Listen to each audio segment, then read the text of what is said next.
i a tots els participants que us connecteu també en diferit per veure aquest webinar i aquesta xerrada que tindrem i també on donarem espai per resoldre dubtes, perquè vosaltres també podeu fer els vostres comentaris. A mi m'agradaria, com que estem en família, doncs que hi hagués una mica d'interacció. Jo em presento, el meu nom és Albert Gibert, com ja sabeu. Jo em dedico a la consultoria, acompanyo equips i organitzacions en processos de canvi, de transformació, en processos d'adaptació a nova realitat i sobretot amb molt d'èmfasi en tot el que té a veure amb la innovació i amb la comunicació. I bé, jo quasi que m'agradaria, com que som tan pocs, Sara, si m'escoltes i et ve de gust activar-te el micròfon o pel xat, doncs una mica que em poguessis dir de quin sector provens, perquè no tinc la sort de conèixer, i quin sector d'activitat estàs enquadrada per entendre'ns. I també respondre una mica a aquesta pregunta, no? Què penses que afectarà més el vostre negoci en els propers 2 anys? Què seria allò que podeu pensar que pot afectar més el vostre negoci en aquesta situació en la que estem? Si vols, Sara, et deixo un temps perquè puguis, no sé si ho pots escriure via xat o si vols activar el micròfon per part meva, com et sigui més còmode.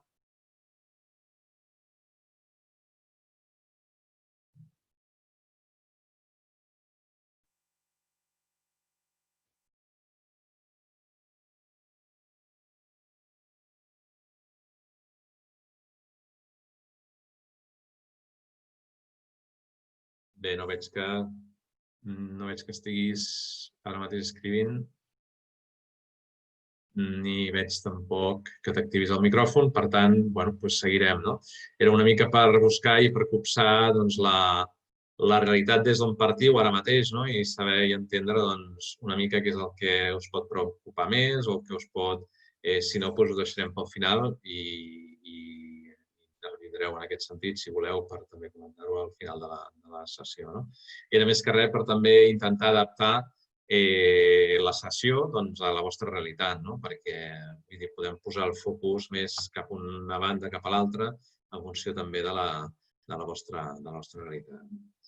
A mi m'agradaria començar parlant una mica d'aquesta nova realitat, que estem en una situació que estan canviant moltes coses, que sembla que no és un canvi que sigui temporal, que sigui circumstancial. De fet, cada vegada més els canvis ja els entenem com a canvis encadenats. És a dir, el canvi com a tal és permanent.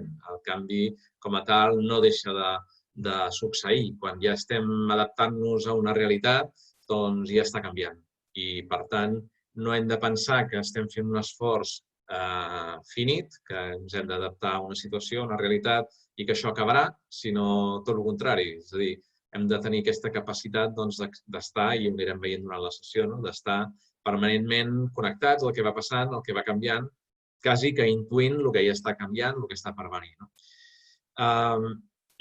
Deia aquest senyor William Gibson que ja això ho va dir fa molts anys, 17 anys, nada menys, a la revista The Economist, i deia que realment el futur ja està aquí.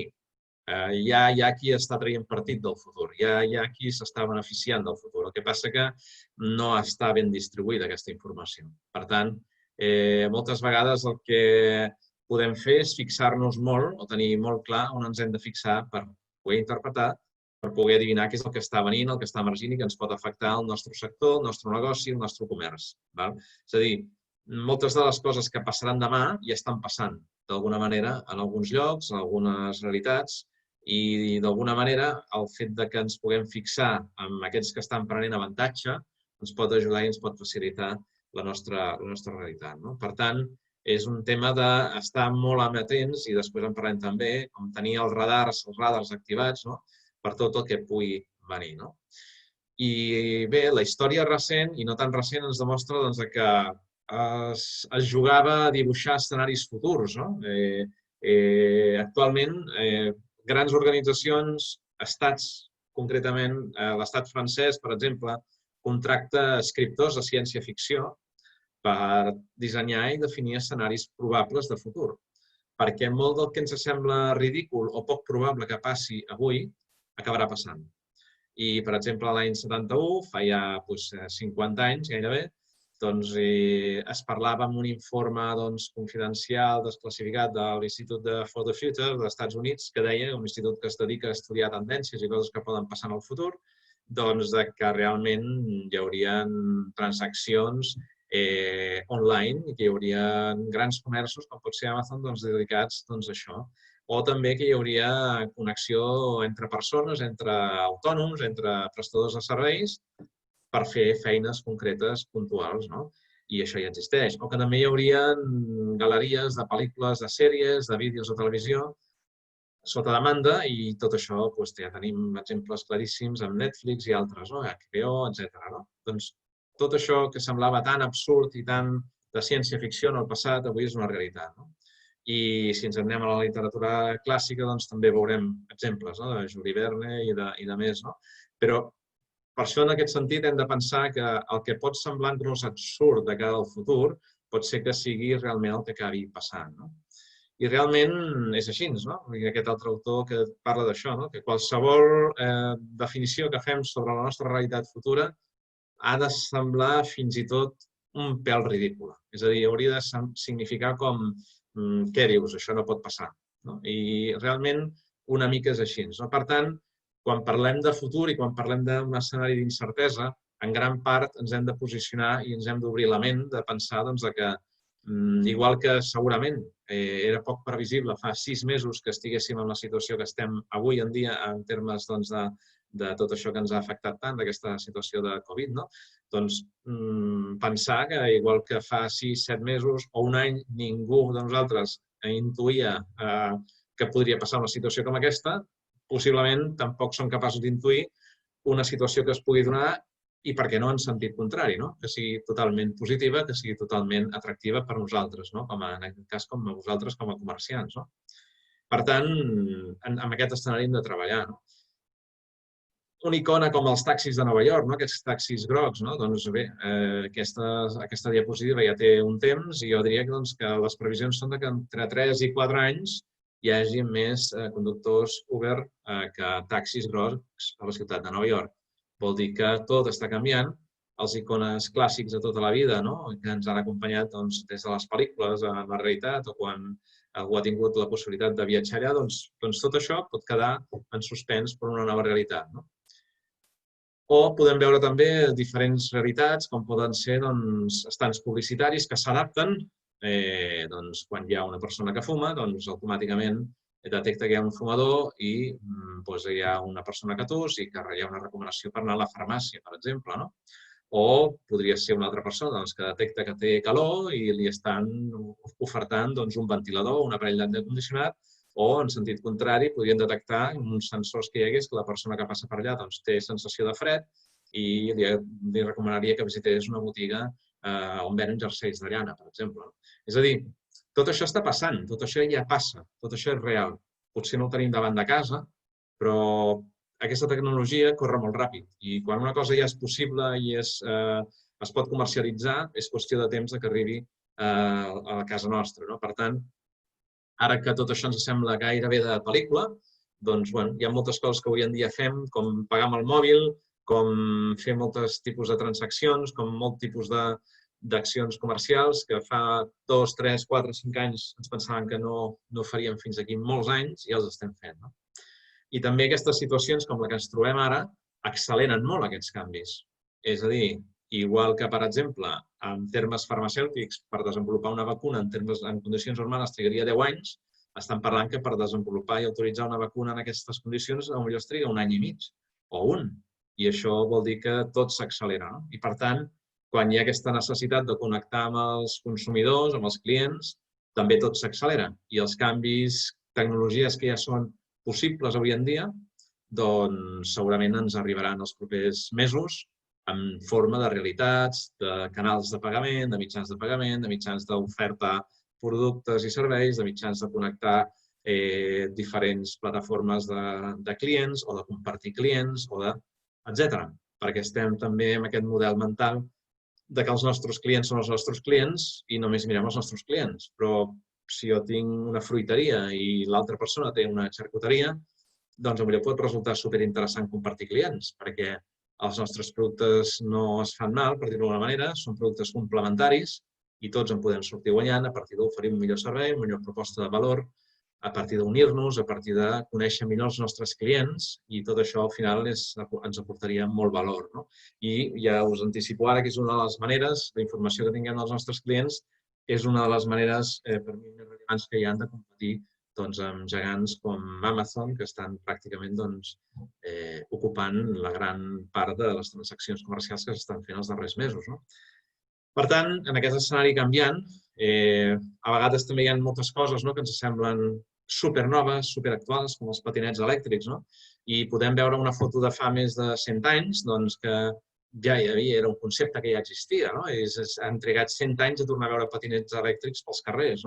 I, potser algú és qüestions de moda, es direu, sí, però és qüestió que la tecnologia ja hi és, que és una cosa que ja era possible fa molts anys i fins avui no hi ha hagut, diguem, una corrent que n'hagi pogut treure partit.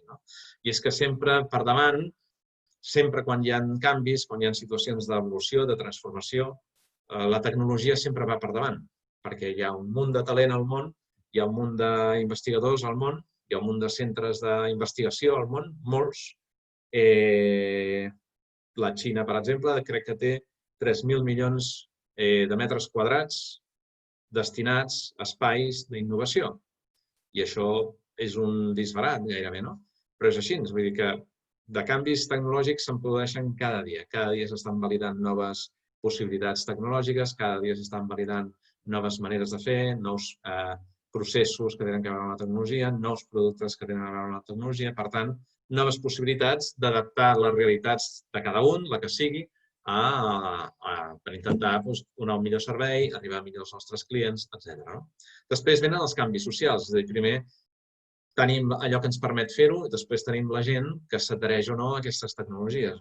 I després veiem que si tot això és possible o no és possible i quin impacte provoca en les economies i en els balanços de les empreses, dels comerços, etc.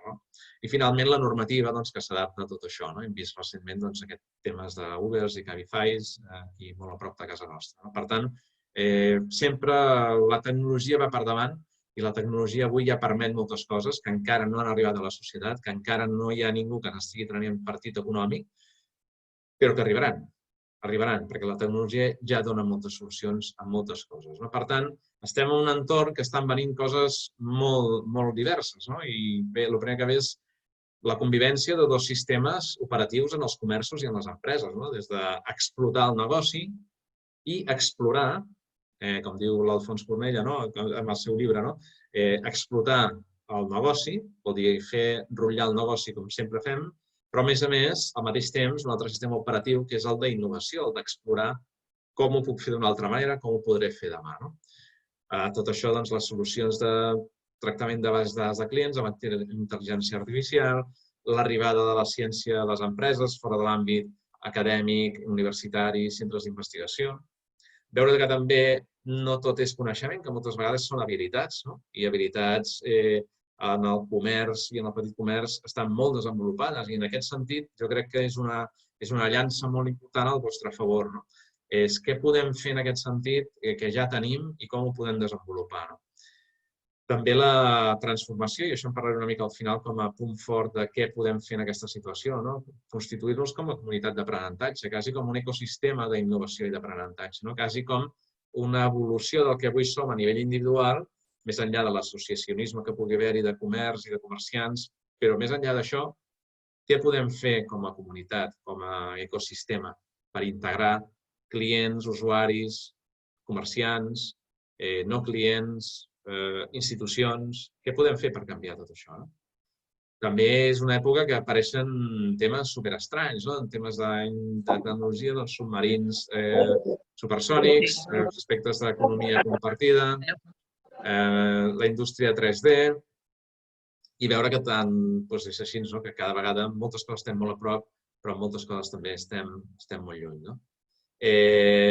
Bé, simplement una passejada pel món i és veure que realment les potències econòmiques tradicionals estan canviant, això ens afecta tot el que nosaltres fem i deixem de fer en quant als nostres productes i serveis que oferim.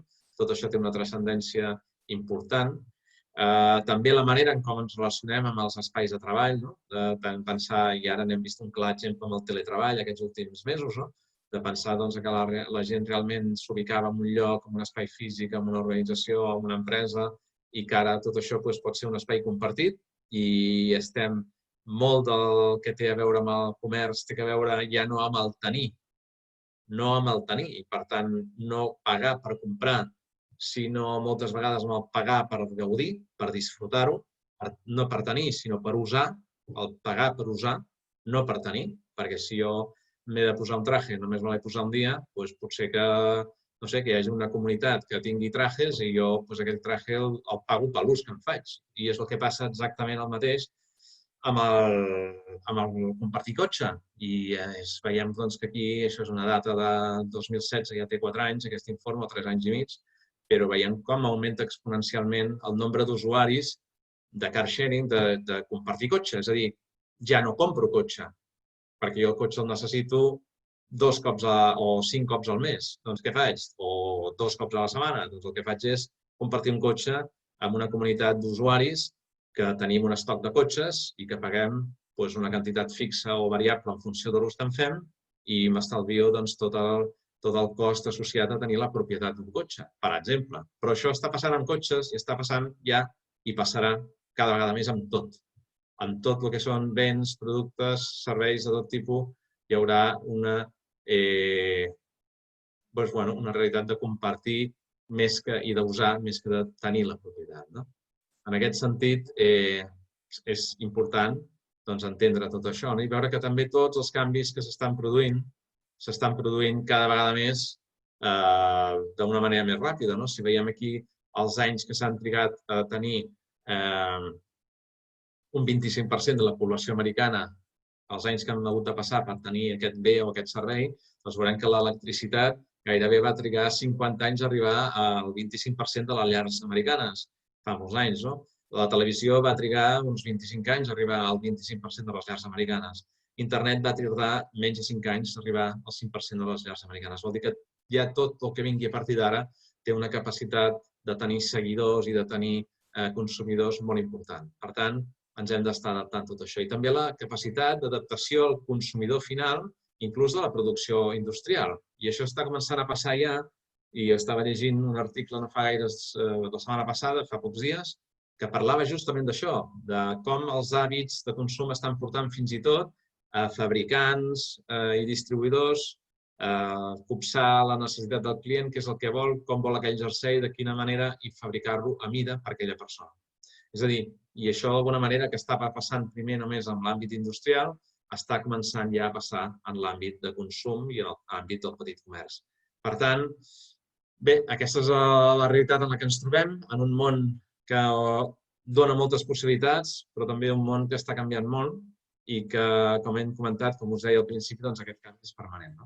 I quan ens pensem que les coses ja han canviat, realment arriba el següent moviment i ens hem d'estar adaptant permanentment. Per tant, és com si fos una peça musical que ens hem d'adaptar al ball, al ritme del moment, a les necessitats que hi ha en el moment, i per tant hem d'estar sempre amatents. Això és el que us deia, aquesta màxima de l'Alfons Cornella, que parla d'explotar i explorar el negoci al mateix temps. És a dir, veure com podem rendibilitzar el que avui estem gestionant, el que avui fem, com podem guanyar els diners i com podem explorar el que potser vindrà demà, perquè si no demà potser no omplirem la caixa. Per tant, hem d'estar omplint la caixa avui i al mateix temps pensant i dissenyant, interpretant i visibilitzant com omplirem demà la caixa. I aquest és el tema d'alguna manera que ens ha de portar sempre a qualsevol negoci, amb el comerç, evidentment, també.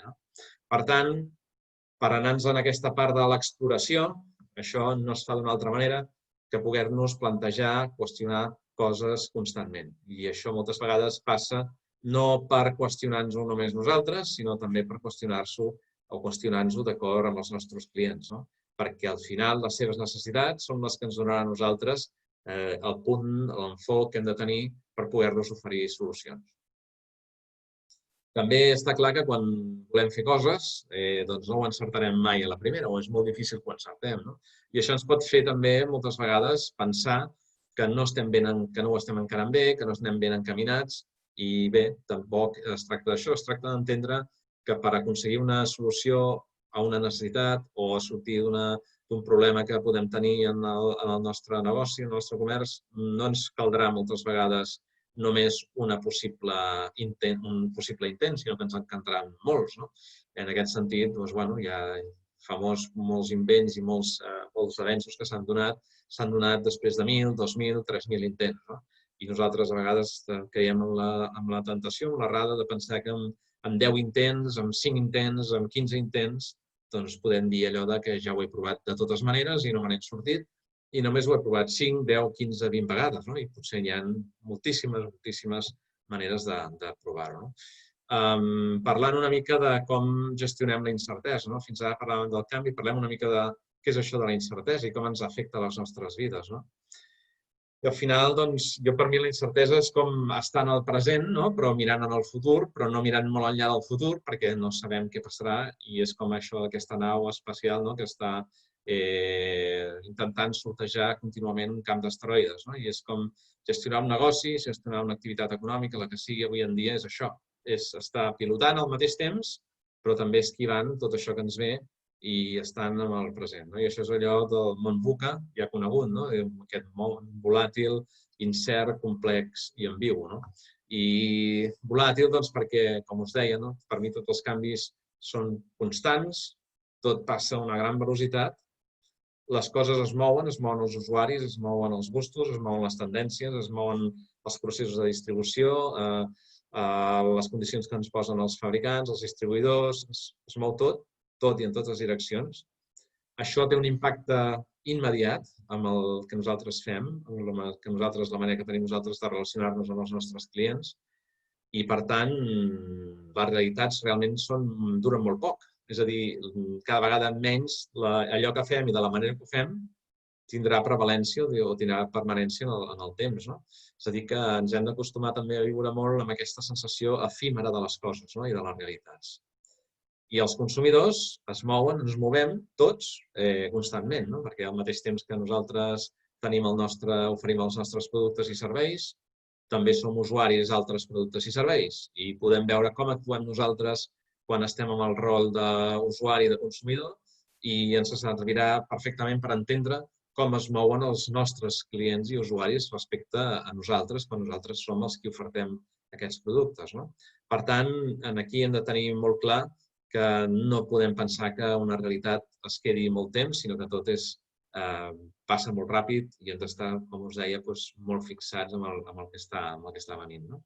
Aquesta incertesa de no saber què passarà demà, això és el que és la incertesa. I demà, a més, és aquí, és ja. I les empreses, totes les organitzacions, tots els comerços, esteu fent segur en tot moment tots els esforços per adaptar-vos a aquests canvis. Deien els 2015, ja fa un estudi que es va fer i que això ara el 2020 publicaran o haurien de publicar una segona onada d'aquest estudi.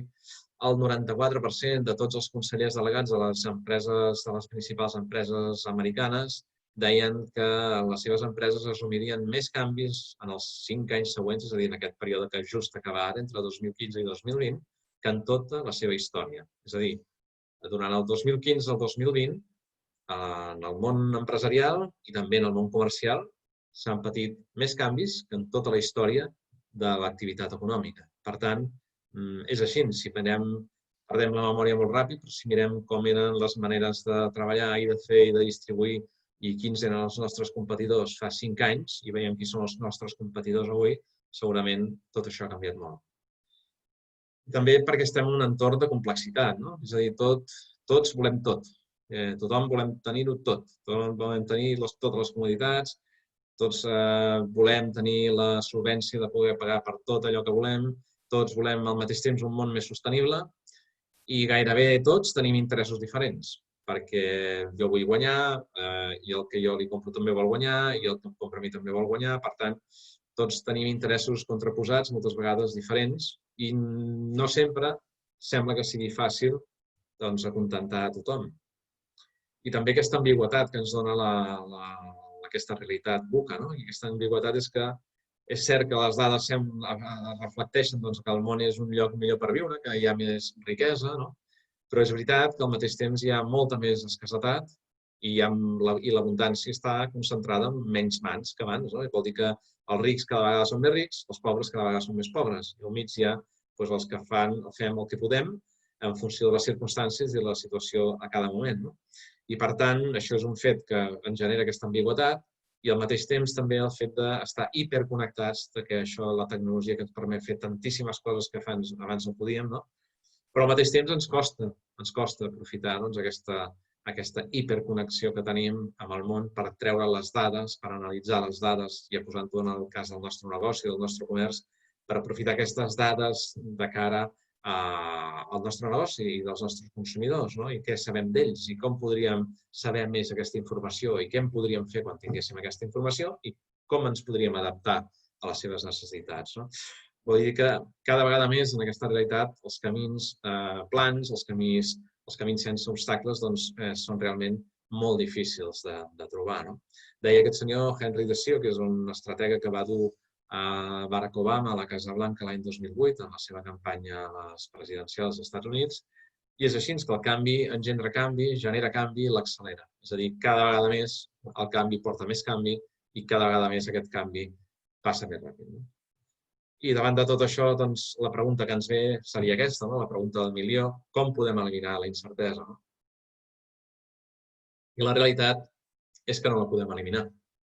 No podem eliminar-la de les nostres vides. De fet, eliminar-la en si ja és un error. Voler eliminar la incertesa és voler-nos blindar amb una càmera cuirassada, pensant que en unes circumstàncies on no passi mai res, estarem preparats per quan passin les coses.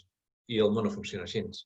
És a dir, per poder afrontar dificultats, per poder afrontar reptes, per poder afrontar allò que està venint, hem d'estar entrenant-nos en superar dificultats, en superar reptes, i l'única manera de fer-ho és estar present en el dia a dia amb allò que fem. No? Per tant, hem d'estar convivint amb aquesta incertesa i intentar aprendre d'ella amb els errors que a nosaltres ens passin. No? De fet, la incertesa rarament ve sola. No? La incertesa ens pot portar per diferents camins, no? I la incertesa ens pot portar cap a l'ansietat de pensar que hem de fer coses, no? Que estan passant coses, que hem de reaccionar i moltes vegades ens porten a la impulsivitat. No? És a dir, actuar, no pensar i actuar. I això moltes vegades pot suposar un error, no? Perquè no estem valorant la situació, no estem valorant què es necessita, no estem valorant què podem fer i què no podem fer. I, per tant, aquesta impulsivitat ens portaria segurament per un camí equivocat. Hi ha altres vegades que esperar pot ser la millor opció. No? I a vegades és així com que deixar que les coses passin i les coses es situen i es posen soles a posto. No? I també hi ha circumstàncies en les que aquest desordre, el caos, doncs ens podem sortir guanyant. No? És igual com, per exemple, no?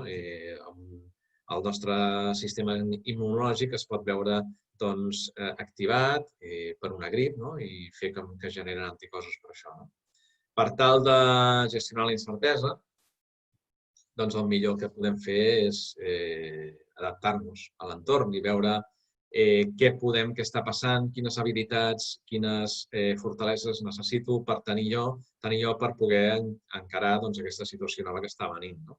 També discernir entre l'incert i el desconegut. Hi ha coses que no són exactament, no és el mateix. No? Per tant, pensar que el desconegut és que no hi ha cap possibilitat de que passi, però el que sí és incert és que ja sabem que poden passar coses i no sabem el que passarà. No? Per tant, en aquest sentit, també és important fugir de la impulsivitat, això vol dir, i dels bloquejos, això vol dir controlar les emocions, saber que estem en aquesta situació de canvi i, per tant, aprendre a viure en aquesta situació de canvi i també conviure amb l'error, acceptar-lo i aprendre d'ell. No? I per mi, en tot aquest escenari, al final el que fem és convertir-nos en antifràgils, no? Que és aquest concepte de Nassim Nicolás Taleb, no? Aquest escriptor del Signe Negre, d'antifragilitat, d'aquestes bestsellers. No? I ell, d'alguna manera, defensa l'antifragilitat com el concepte allò que és oposat a la fragilitat. No? Vol dir que allò que millora amb el pitjor escenari possible. Vol dir que allò que millora, aquella realitat que millora a partir d'errors, accidents, desordres, etc. No? No seria el mateix que la robustesa, perquè la robustesa seria sortir indemne d'una situació. No, l'antifragilitat el que es busca és sortir reforçats. En aquest sentit, estar en la incertesa, convertint la incertesa en la nostra nova zona de confort, d'alguna manera el que estem fent és treballar això, és treballar l'antifragilitat. Hi ha també aquest efecte d'il·lusió que ens intenta convèncer que la incertesa i allò que és aleatori és perillós i que cal eliminar-ho. I en realitat, tant l'aleatorietat com la incertesa el que ens genera és aquesta antifragilitat que permeten adaptar-se contínuament aprenent de l'entorn i de tot el que està passant. I també evitar petits errors, per tant, blindar-nos, per tant, estar en aquesta càmera cuirassada, per tant, pensar que el nostre negoci, que el nostre comerç ha de ser hem de blindar-la, l'hem de posar entre blocs de formigó perquè els canvis no l'afectin, doncs el que farem amb tot això és evitar que es donin petits errors i fer i propiciar que quan es donin errors encara siguin més grans i més importants i tinguin més rellevància i més transcendència. Per tant, és molt millor adaptar-se a partir d'aquestes oscil·lacions o petits errors i aprendre d'ells, buscar la perfecció i trobar-se amb un gran error el que no som capaços d'enfrontar-nos. I aquí el senyor Nicolás Taleb parla del gall d'indi, de pensar que totes les circumstàncies no canviaran i sempre estarem igual. I és aquesta realitat del gall d'indi que es pensa que el tenen alimentat cada dia de la seva vida, se sent feliç, se sent que ell es va engreixant, que està bé, que no li falta menjar, que no li falta de res, fins que arriba un dia que el 4 de juliol, que és la festa nacional d'allà, el desplomen, el posen al forn i se'l mengen. Vol dir que aquest efecte il·lusori no ens pot arribar al nostre comerç, al nostre negoci. Jo encara em passa de tant en tant que vaig per organitzacions, que vaig per empreses i em parlen d'això, que sempre ens ha funcionant d'aquesta manera, que ja portem 3 generacions fent les coses d'aquesta manera i, per tant, això ens ha de funcionar sí o sí. I aquest efecte il·lusori de pensar que les circumstàncies no canviaran mai, que perquè ens ha anat bé en el passat, ens anirà bé en el futur, doncs aquest efecte és un efecte il·lusori que ens porta a la inacció i que acabarem possiblement com el gall d'indi. Per tant, hem d'entendre que hem de buscar altres maneres de fer les coses. Si sempre intentem fer les coses o entomar o enfocar els problemes de la mateixa manera, doncs és molt fàcil i molt probable que les solucions que tinguem, els resultats que obtinguem siguin sempre els mateixos o molt similars. Per tant, hem d'estar oberts a fer aquests canvis, aquesta nova mirada. I seria el mateix, allò que us deia, que arribar a l'ansietat a partir d'aquesta incertesa i de començar a fer coses pel fet de fer, ens podria portar a aquest efecte de iatrogènia, que és causar més mal del que hi ha, perquè no pensem en el que estem fent i simplement volem actuar. I pensar que ens podem trobar en situacions amb signes negres, com poden ser negatius o positius. I la Covid seria un esdeveniment signe negre negatiu, és a dir, seria com algo molt difícil de passar, un succés altament improbable, però que té conseqüències terribles quan ha passat. Però també podria ser que és quelcom molt difícil de que passi, però que té unes conseqüències magnífiques quan passi. És a dir, el poc probable pot ser poc probable negatiu o poc probable positiu. És a dir, podria ser que estem esperant per dir alguna cosa que hi hagués una vacuna d'aquí 2 anys i que la setmana que ve tinguéssim tots una vacuna i s'acabés aquest problema. I canviaria radicalment, segurament, la sensació de moltes de les persones de casa nostra i d'arreu del món. I també és veritat que gestionem en aquest sentit malament la informació estadística i això ens condiciona i ens porta a prendre decisions. Aquest fet és superimportant en la presa de decisions. Ens pensem que perquè una cosa ha passat d'una determinada manera, doncs demà estarà igual. És com dir, com que fa 25 dies que no plou, doncs demà no plourà. I en canvi, estadísticament, és al revés. És a dir, quants més dies acumulem sense ploure, més probabilitats estadístiques és que demà plogui. Per tant, això és una cosa que normalment els humans ho tenim distorsionat i prenem decisions en base a situacions que pensem o informacions que pensem que s'interpreten d'una manera i realment el que hem de fer és interpretar-ho d'una altra manera. Bé, a vegades el que ens funcionarà, si no tenim la certesa de cap on hem d'anar, és intentar reduir al màxim les opcions desfavorables i començar a treure d'alguna manera opcions, descartar i quedar-nos i amb el que ens quedi més viable segurament allò serà el que ens pot funcionar. Això, doncs, bueno, els grans mestres d'escacs o els grans multimilionaris, no? Els mestres d'escacs molts guanyen perquè s'esforcen en no perdre i acaben guanyant. I igual molts multimilionaris s'han fet rics per intentar evitar perdre els seus diners. No? Per tant, en aquest sentit, entendre també que el millor camí, la millor solució que ens pot portar sempre a la millor resposta davant d'una necessitat no és necessàriament la més ràpida o la més evident, sinó que moltes vegades per arribar a la solució hem de fer diverses itineràncies, diverses proves i provar i agafar diferents camins. No?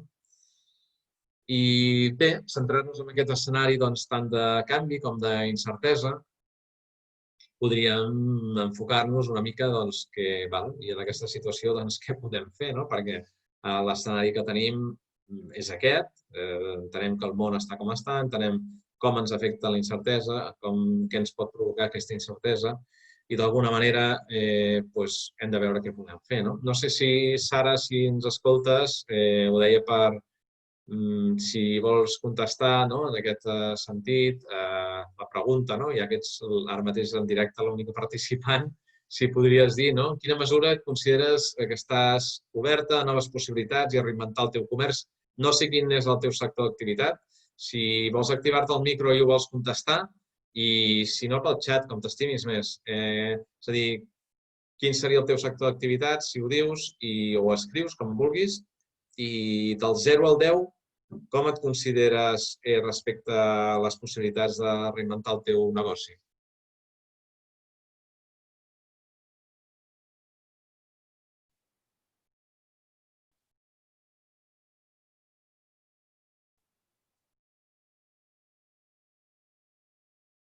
No sé si està escrivint la Sara.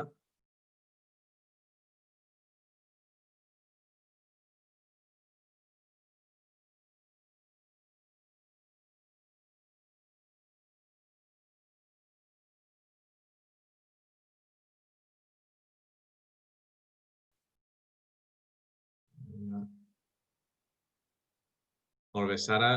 Val, una perruqueria. I en aquest sector, en la perruqueria, com et consideres de cara a reinventar aquest negoci, aquest comerç que tens? Et sents com oberta a reinventar el teu negoci, a veure altres possibilitats? Molt, poc, gens? Com ho veus? Del 0 al 10, 0 seria gens. És a dir, jo vull mantenir el negoci com està i no penso canviar res, o estic oberta a qualsevol canvi, qualsevol manera de replantejar el meu negoci, el meu comerç, per tal de que sigui sostenible, rendible, etc. Un 7 sobre 10. Molt bé, fantàstic, estupendo. I si seguíssim i féssim la segona pregunta, no? Com creus tu que serà la situació del teu comerç d'aquí un any? És a dir, com d'optimista et veus quant al teu negoci, no? Si penses que serà molt pitjor, seria un 0. Si penses que seria molt millor, seria un 10, no? Doncs en aquesta escala del 0 al 10, esperem un 10. Molt bé, esperem que un 10, fantàstic. Molt bé. Moltes gràcies, Sara. Esperem que sigui així, realment. Jo ho espero, I, per tant, bé, en aquest punt que ens trobem, no? Doncs entendre que realment moltes de les coses que podem fer també parteixen d'una actitud, no? I parteixen, efectivament, d'una situació real que pot ser la que sigui, complicada, complexa, difícil, tot aquest entorn VUCA que vèiem, no? Volatilitat, incertesa, complexitat i ambigüitat. I això ens pot portar a entendre les dificultats i entendre perfectament doncs, com es pot trobar, en aquest cas, el vostre negoci, el vostre comerç, en aquest cas la perruqueria, no? Però, per damunt de tot, per poder jo adaptar-me al canvi, per poder jo canviar coses, per poder jo estar més amb el que necessiten els meus clients i les meves clientes, doncs he de partir també d'una situació optimista i d'intentar tenir aquesta proacció, aquesta proactivitat i aquestes ganes de tirar-ho endavant. Si no, serà realment difícil que pugui dedicar-m'hi i que pugui esforçar-me i que pugui fer que les coses passin d'una altra manera. No? Bé, hi ha algú altre també que s'ha connectat, que m'informeu que ara mateix doncs no tenim el nom d'aquesta persona, però que si voleu, és a dir, si vols identificar, si vols participar, doncs endavant, no? Jo ara mateix no veig, ho identifico com anònim, si ens podries dir, sisplau, anònim, de quin sector estàs i com veuries, doncs, el mateix que li estava preguntant a la Sara, no? Quines serien, doncs, si et consideres obert o no a aquestes possibilitats i intentar reinventar el teu negoci, el teu comerç, i si ens poguessis dir, sisplau, doncs, a quin sector estàs i també, doncs, com creus, quines expectatives tens d'aquí un any, si creus que la situació seria millor o no que l'actual. Et deixem uns segons per si ens vols escriure via xat o si ens vols activar-te el micro i dins-ho de viva veu, doncs endavant. Veig que ara mateix no et veig escrivint. Bé, vaig a seguir. En qualsevol cas, si veig que hi ha el comentari per aquí, doncs aviam ara, si fos el cas. Val, una companya de promoció econòmica, val, doncs perdona. Benvinguda igualment, en qualsevol cas. Doncs seguim, no? I per comentar-vos, no? Què s'està veient a partir de la situació de la Covid, no? I s'estan donant, doncs s'estan confirmant una sèrie de tendències, no? I aquestes tendències generalitzades passen per la digitalització i la utilització de les tecnologies per tal de facilitar els processos de compra o d'ús de serveis, com seria el cas d'una perruqueria, per exemple. I, per tant, també una altra tendència creixent hi ha una realitat, l'adaptació als nous comportaments i necessitats dels consumidors. És a dir, d'una banda, l'ús de la tecnologia i de les dades dels nostres clients o no clients, possibles clients, per facilitar els processos de compra de productes i serveis, i d'altra banda, l'adaptació cada vegada més dels comerços i dels negocis als comportaments i a les necessitats dels consumidors. Quines noves tendències s'estan donant en l'àmbit comercial, no? Doncs, sobretot, s'està treballant molt i s'estan desenvolupant moltes startups, moltes empreses de nova tecnologia que s'estan desenvolupant de manera molt ràpida, com dèiem abans, per poder facilitar la vida als comerços. Doncs s'està treballant molt en solucions de lliurament a la darrera milla, que es diu, el darrer quilòmetre i mig, centrades en optimitzar rutes, operacions logístiques que milloren l'experiència de client, robòtica, drons, etc. I això és una cosa que ens sembla encara molt de ciència-ficció, però que ja està també, com dèiem, aquí, ens està arribant i, per tant, d'alguna manera o altra, d'aquí molt poc, us arribarà, tot això ens arribarà a casa nostra. Ens diu la Sara que també feu promocions per redes socials, per xarxes socials, fantàstic. Si vols, després ens ho expliques, com que hi haurà el torn final. També estem associats a Comerç de Figueres, molt bé, fantàstic. Després parlarem de tot això i de què més podem fer. Ara estem amb aquestes noves tendències. Què està passant? Perquè pensar en les noves tendències ens pot obrir la ment també a pensar què puc fer jo amb el meu comerç, què puc fer jo, què podem fer dins de l'associació de comerciants, què podem fer. Doncs, podem fer moltes coses, però la tecnologia, des de luego, ens ajudarà i ens facilitarà molt al futur aquestes solucions de proximitat amb el client. Cada vegada més es prima això, en aquest ús, en aquesta facilitat d'accés a l'ús de productes i serveis i de l'entrega i de les condicions d'entrega i de la logística, etc. També s'han desenvolupat molt tendències de pagament digital, de finançament i de banc as a service, és a dir, que el que permeten d'alguna manera és pagar amb el mòbil, amb el rellotge, sistemes de reconeixement facial per tenir cada vegada més seguretat en tot el que és els sistemes de pagament i també, cada vegada més, un sistema integrat de recompenses per fidelitat, ja sigui en un mateix comerç, ja sigui una associació de comerciants, per exemple, que podria ser l'associació de comerciants de Figueres, i que tots els comerços que estiguin adherits et permeten sumar uns punts i et permeten beneficiar-te d'una sèrie d'avantatges, amb punts canviables per preu, punts canviables per diners, punts canviables per sistema de regals, etc. És a dir, cada vegada més s'està desenvolupant això. També aquesta hibridació d'espais, que inclou tant espais temporals, és a dir, comerços, serveis que d'alguna manera s'escriuen i que duren poc, que són efímers, no? I també com vinculació dels propis espais professionals a centres de coworking, és a dir, doncs, per exemple, seria un espai de la perruqueria, per exemple, si fos a 2 o 3 llocs de coworking, perquè tenim aquest espai disponible, no? Doncs, d'alguna manera, veure que qui vingui a treballar aquí a Figueres, aquí té un espai, 2 taules per treballar amb unes condicions predefinides, exacte, no? O pensar que es poden aprofitar aquest espai per fer altres activitats que no tenen res a veure amb el negoci de la perruqueria, en aquest cas, no? És a dir, cada vegada s'està anant més també amb el tema físic, ja no tant tecnològic, d'hibridació d'espais. És a dir, intentar veure què puc fer jo amb el meu espai que jo tinc per utilitzar-lo també i donar-li un altre ús per així poder captar i atraure també altres usuaris i altres consumidors, no?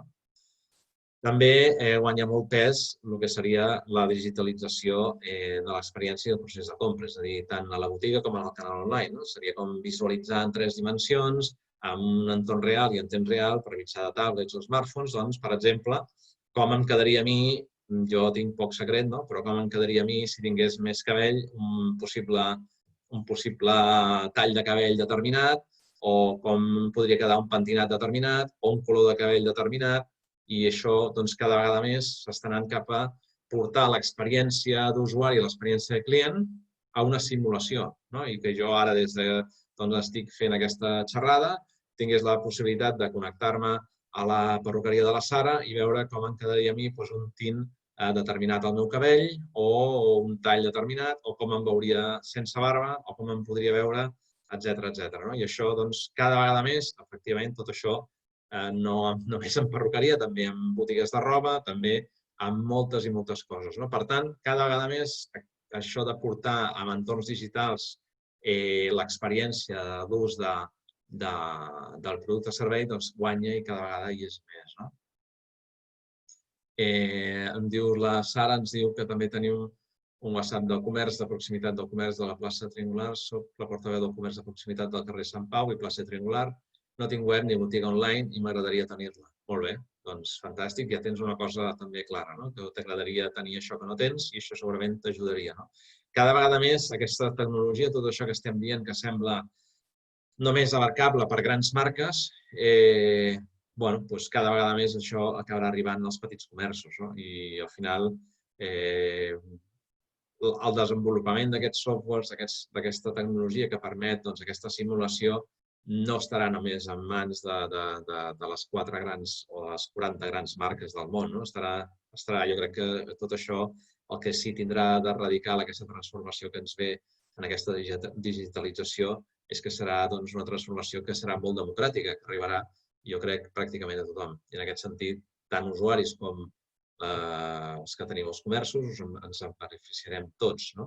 I en aquest sentit, jo crec que és qüestió de temps que acabi arribant. Jo ja vaig participar fa, crec, 3 o 4 anys, perquè el temps passa molt ràpid, en un procés d'un gran distribuïdor espanyol de moda, el número 1, diríem, del món, en aquest sentit, i un sistema de simulació de roba, perdoneu, el client entrava com una mena de cabina i allà dins es veia ell mateix en 3 dimensions en qualsevol peça de roba que es venia a la botiga o que no estava a la botiga, que estava en un entorn virtual.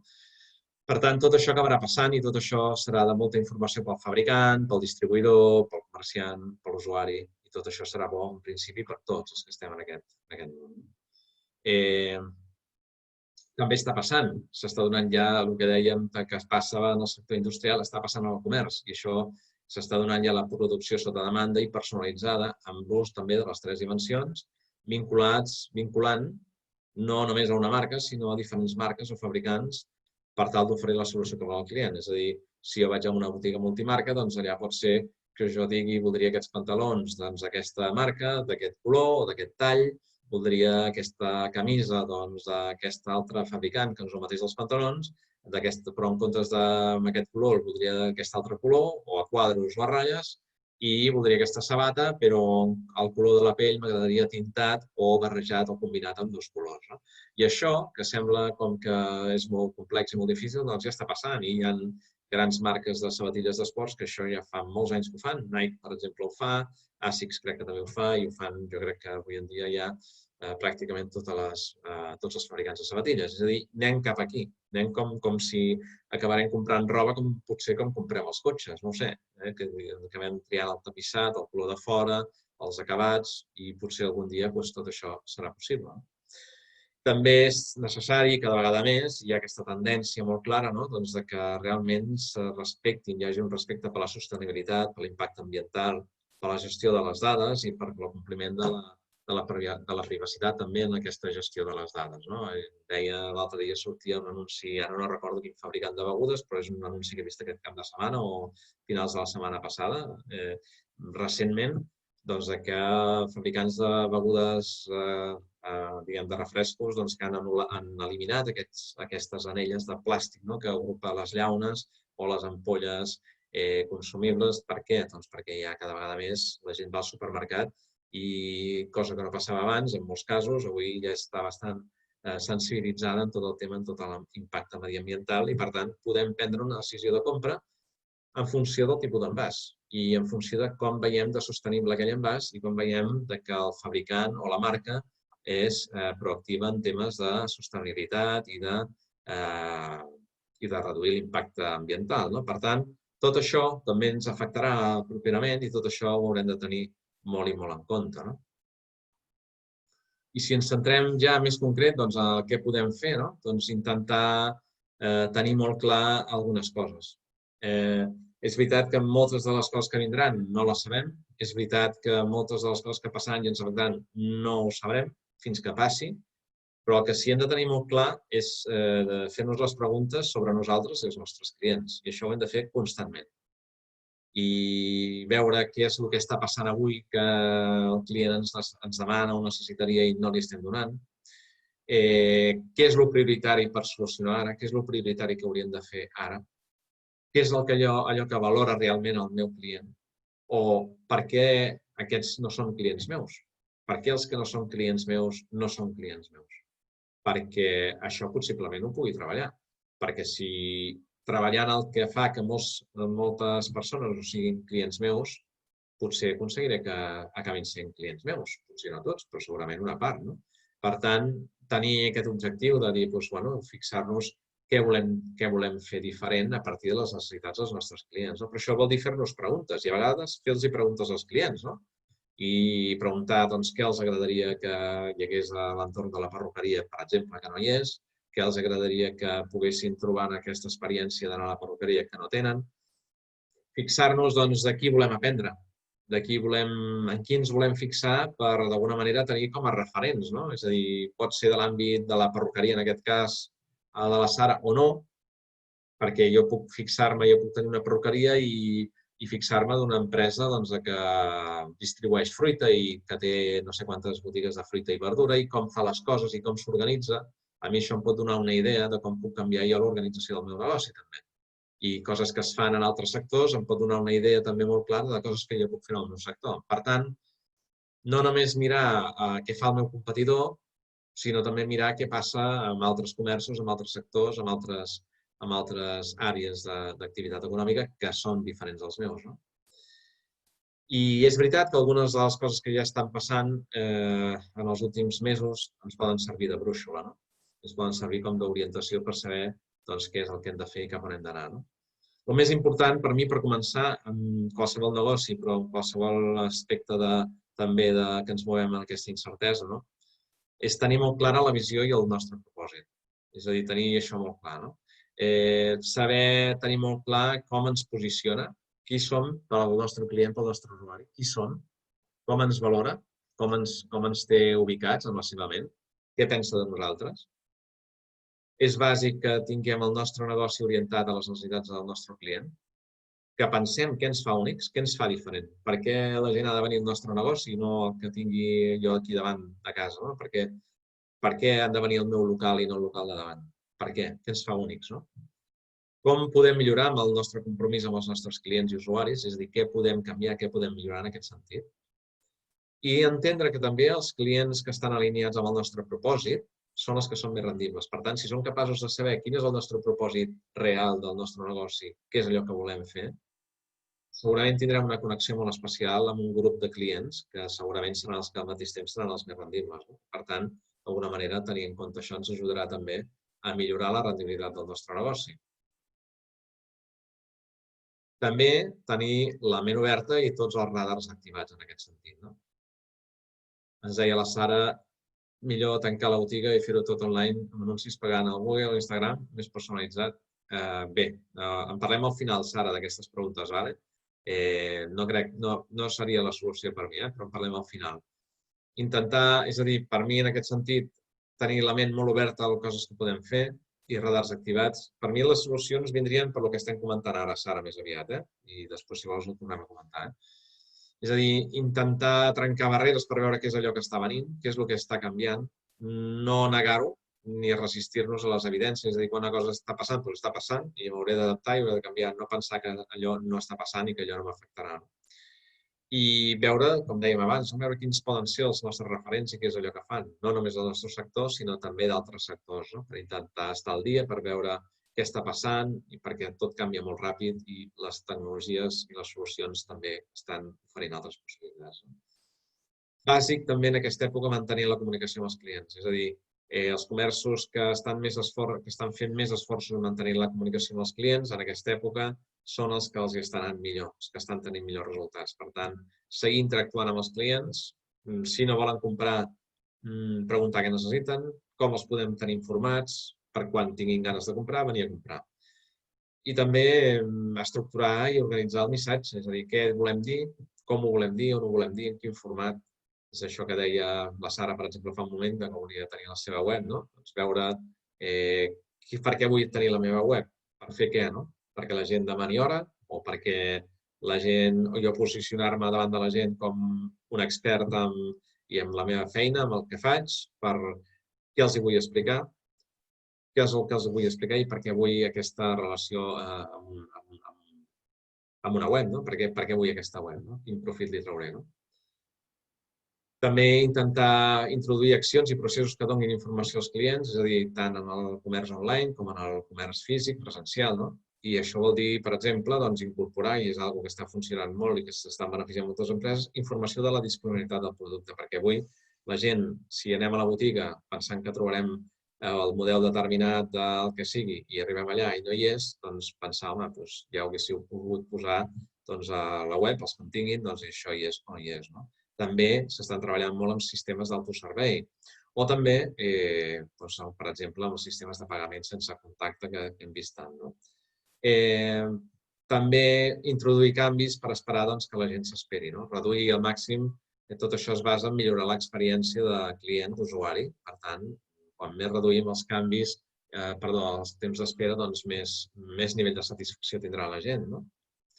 I, per tant, aquí entendre que moltes decisions de compra estan condicionades per la manera que la gent tenim de pensar, que cada un de nosaltres tenim de pensar, i els nostres models mentals. És a dir, hi ha una anàlisi de compra de Google de fa unes setmanes que parla molt d'això, parla de com s'està accentuant molt el que ens condiciona la compra que no té res a veure amb el producte o servei. És a dir, que molta gent que no vingui a la perruqueria no ve a la perruqueria pel que els hi fas o pel tall de cabell o pel servei, sinó que vindrà millor per algú que no té res a veure amb això, que pot ser el temps d'espera, el temps que s'hagi d'esperar o la capacitat que hi hagi de donar-li resposta en poc temps de donar-li una cita. I un pot adaptar el seu ús d'un proveïdor de serveis, d'un perruquer o una perruquera, en funció de lo propera que sigui la cita que li pugui donar. I potser passarà això per davant que sigui millor professional com a perruquer o perruquera. Llavors, ens estem anant cap aquí. Google el que està fent és treballar molt la informació i moltes dades i una de les coses que destaca és això ara mateix, que cada vegada més aquests biaixos cognitius de les persones ens afecten més en el procés de compra. És a dir, potser no aniré al millor súper on aniria a comprar, però aniré al que tinc al costat de casa. Per què? Perquè és més pràctic, és més còmode, és més fàcil. I ara el que no vull és haver de fer no sé quants metres per anar a l'altre súper, doncs me'n vaig al que tinc a la porta del costat de casa. I això vol dir que primem altres factors que els propis factors de les pròpies característiques del comerç. Moltes vegades aquests biaixos cognitius ens condicionen, això ho hem d'entendre. Per tant, quantes menys barreres, obstacles i friccions hi hagi, millor. És a dir, donar-li a la gent la possibilitat de fer-ho fàcil. En aquest cas teu, doncs, seria la possibilitat, potser, de poder fer la reserva, de poder demanar cita per internet o, d'alguna manera, amb una aplicació al mòbil o com sigui, no? I també veure aquests sistemes d'interacció previs a la compra, no? Per exemple, que es pugui veure millor amb una foto d'ella o d'ell amb el seu nou pentinat o el seu nou bany de color amb una foto en el seu smartphone o en la seva tablet, el seu ordinador, com sigui, no? I això seria com que, vale, mira, vinc ja i t'ensenyo amb el meu smartphone el meu aspecte, amb el tint del color que sigui, perquè ja me'l facis quan vinc, no?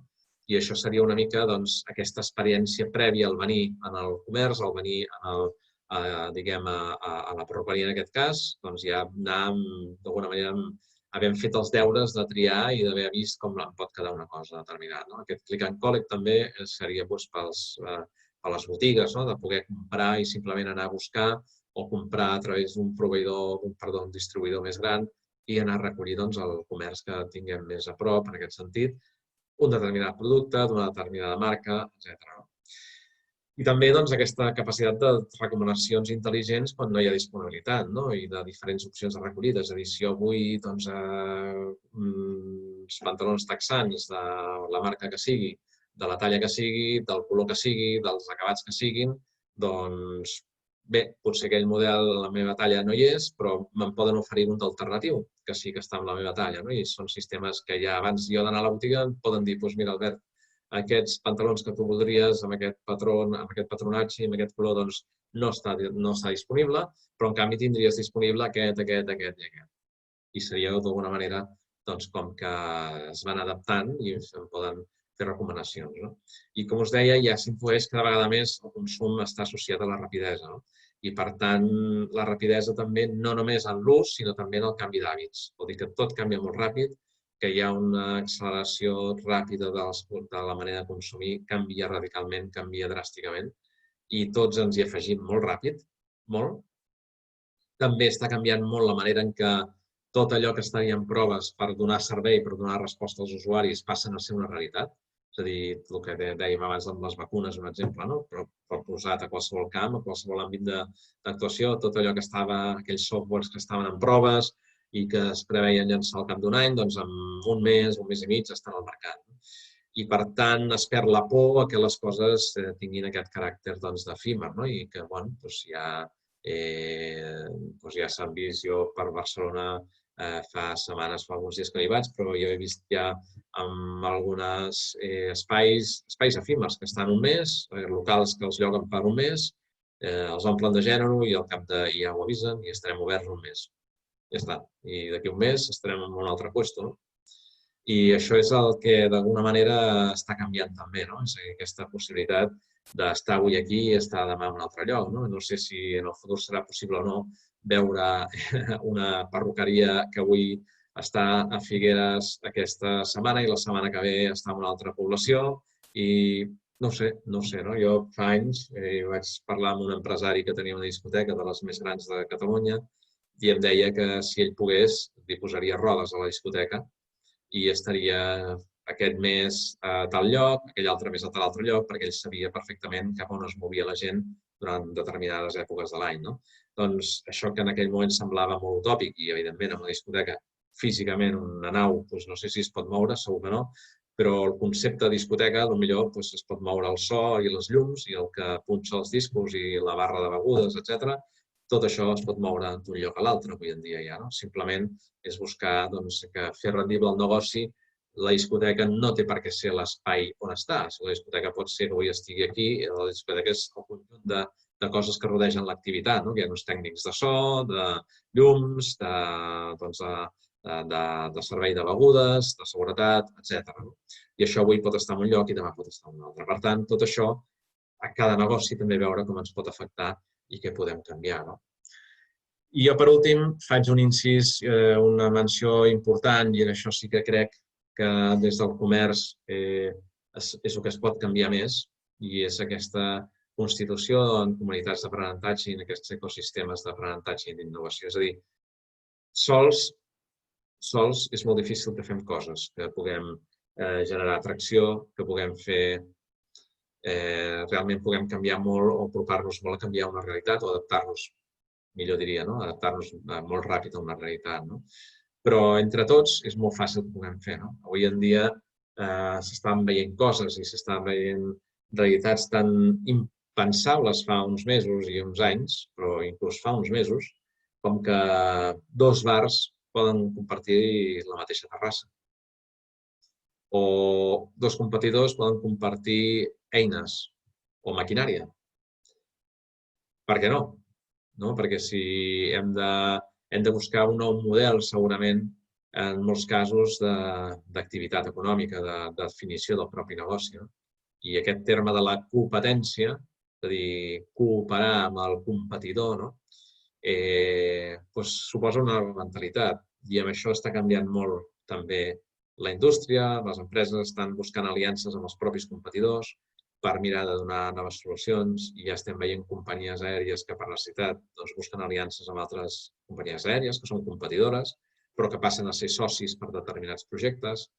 Veiem restaurants i altres comerços que estan fent també associació, que estan fent accions conjuntes, coordinades. Per què? Doncs perquè d'alguna manera es miren d'aprofitar els punts forts que tenen cada un i també veure que realment quins són els agents que podem implicar en aquesta comunitat, en aquest ecosistema, i veure com podem entre tots generar unes millors condicions per tots, no per uns quants, sinó per tots, perquè si no, no hi serem. És a dir, si és asimètric o els beneficis que se'n treuen són d'alguna manera sesgats o esbiaixats, doncs evidentment la gent no hi serà. Però sí és cert que per mi és una de les claus del futur, és poder-vos associar tots els que sou comerciants d'una determinada àrea amb aquests ecosistemes, crear aquest ecosistema que inclogui tots els agents, des dels que oferiu, des dels usuaris, des de l'administració, des de diferents agents que tenen a veure amb la promoció econòmica, amb l'activitat econòmica, i veure què ens podem aportar entre tots per trobar millors solucions a les realitats i a les situacions que hi ha. Veure què podem aprendre també d'altres coses que s'estan fent fora d'aquí, que s'estan fent moltes coses en aquest sentit i van en aquesta línia, de com poder crear aquest ecosistema, com poder-lo gestionar per treure'n tots el màxim profit. Igualment, aquesta sensació de com podem integrar també els usuaris, perquè si tenim la tendència a integrar només els que som els comerciants, estem veient el món des d'un costat, però ens falta l'altre costat, on hi ha els que venen a pagar pels nostres productes i serveis. I jo, quan facilito sessions de cocreació entre usuaris o clients i empreses, és així, és assentar en una taula, en un mateix espai, tots aquests agents, tant en aquest cas vosaltres els comerciants, com els vostres potencials clients o usuaris. Perquè és molt senzill, és preguntar què necessiteu. És així. Si jo em poso a pensar què necessiten, segurament m'equivocaré o segurament em deixaré coses.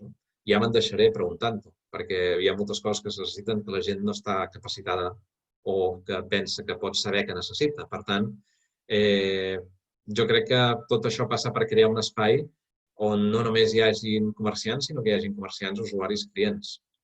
I on hi hagi un espai, entre tots podem aprendre de tots, de les necessitats d'uns, de què interessen a uns, de com podem donar-los aquest servei, com ens els podem guanyar, perquè si necessiten això i per nosaltres sols potser no som capaços de donar-ho, però potser si ens associem entre tots potser sí, o uns quants. Veure què és el que fa falta i sobretot tenir aquesta capacitat generativa en aquesta aproximació, de veure què podem fer, com podríem fer per fer això, com seria fer això, què ens ho impedeix, és a dir, on són les principals barreres, què és el que ens està costant, què és el que ens està d'alguna manera, sent més difícil d'aconseguir. I al final, per mi, doncs, seria com aquest plus d'aquesta organització amb ecosistema, amb comunitat d'aprenentatge, el que ens donaria segurament la màxima proximitat al client i, per tant, ens impactaria de la manera negativament, de la manera més lleugera possible i positivament segurament tindria més transcendència també. Jo fins aquí, ha estat 1 hora i 10 minuts més o menys. M'agradaria també, doncs, Sara, o si algú de vosaltres teniu alguna pregunta o voleu fer algun comentari, doncs jo em poso a la vostra disposició pel que vulgueu comentar. Vaig a mirar perquè crec que el xat... La Sara ens diu com anem amb cita prèvia, tant per telèfon o WhatsApp, fem un servei personalitzat, molt bé. Fem promos mensuals i jo faig servei a domicili. Fantàstic, molt bé. Està molt bé perquè ofereixes, no sé si de motu propi o perquè algú t'ho ha demanat, tot aquest ventall de serveis, però també veure si pot haver-hi certa complementarietat amb altres negocis que no tenen a veure amb la perruqueria. Si us podríeu associar a la perruqueria i un altre comerç per compartir clients, per veure com podem aportar solucions conjuntes. Si mentre estan a la perruqueria poden tenir accés a un catàleg de la botiga de roba o mentre estan a la botiga de roba tenen allà la possibilitat de simular com els quedaria un determinat pentinat amb una determinada peça de roba. És a dir, buscar i explorar tot això perquè tot això està ja tecnològicament possible i d'aquí 4 dies ho podrem fer. I econòmicament serà accessible i serà possible fer-ho.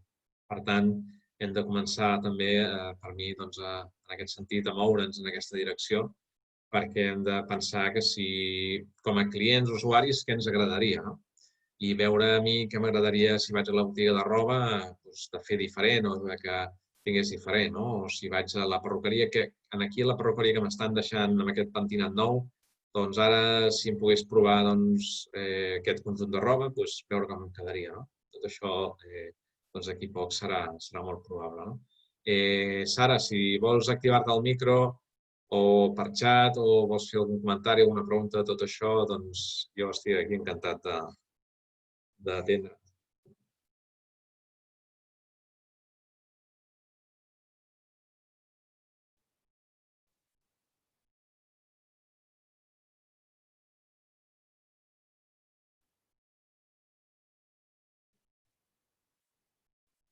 Muntaven l'altre dia, amb una sessió similar a aquesta, i parlaven, què passa en aquesta situació d'incertesa i de canvis, per exemple, amb els empleats, amb les persones que tenim empleades al nostre negoci, la nostra empresa, la nostra activitat econòmica, el nostre comerç. I què passa en aquests processos, perquè la gent està com més vulnerable, se sent més vulnerable, se sent com més reticent a entomar el canvi o aquests moments de transició amb una energia més aviat baixa, en molts casos. I per mi és exactament igual que amb els clients o amb els usuaris, tenim un clar que no hem de deixar d'explicar les coses i hem de ser transparents i hem de donar tota la informació que puguem donar. I en aquest sentit, la gent no té por al canvi, La gent no té por a perdre en una situació de canvi, en una situació que ens haurem d'adaptar, que ens haurem de transformar, sinó que la gent no té por a aquest canvi. El que la gent té és por a perdre el canvi. Per tant, és informar i explicar molt bé quins poden ser els avantatges o allò positiu associat en aquests processos de canvi. Vale, molt bé.